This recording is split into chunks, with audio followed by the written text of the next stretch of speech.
What's up, everybody? It's the Biz. I'm back again with another YouTube video. Since it's been a while since I've given you an update on my 180-gallon reef, this video is going to serve for the update for October 2018.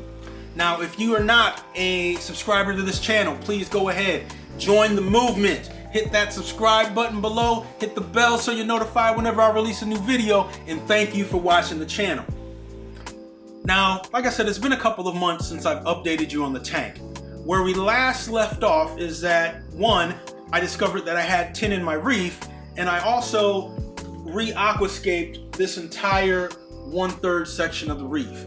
I took out 60 pounds of rock and put in about 20-25 pounds of dry rock and built this arch. So over the last couple of months, the rock is starting to become alive.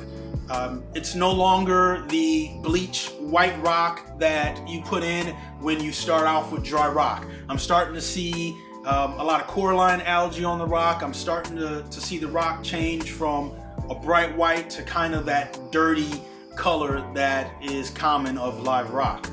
Now, of course, I did have some issues during this last couple of months. My nutrients have risen. Because of that, I had I wouldn't say bad outbreak, but I had an outbreak of cyanobacteria that started to coat the sand of the reef. To combat this, I went ahead and did a dose of ChemiClean, which pretty much knocked most of it out.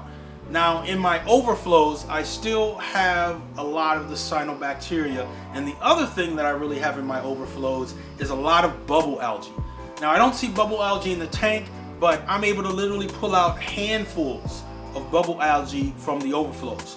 The reason why I don't see it in the tank is because as soon as a bubble appears, the tanks will normally take it out. So I don't have the issue in the tank, but I do tend to have a lot of bubble algae in the overflows.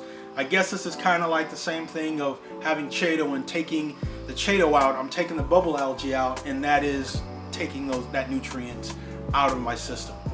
Now, the problem I do have is in my bubble tip anemone tank, where I don't have any tangs or anything that eat the bubble algae, so I'm really starting to see the problem there, but that's for a whole nother video.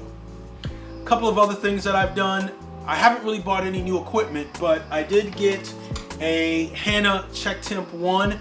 This is a calibration thermometer, so I've had to go through and calibrate all of my temperature probes. Now, you'll see a video on this shortly, but long story short, I wanted to make sure all of my temperature probes are giving me the correct reading. So you have to calibrate them the same way that you calibrate a pH or a salinity meter, and this is what you use, a calibration thermometer.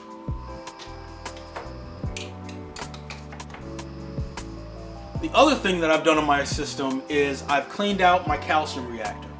Now, it's recommended that you clean out your calcium reactor when you're starting to get low on media.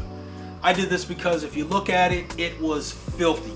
And I wanted to get a lot of that dirt and grime out of there because, of course, that's going to add to your nutrients. So I cleaned it all out, refilled the media, everything is fine. So that worked out pretty well.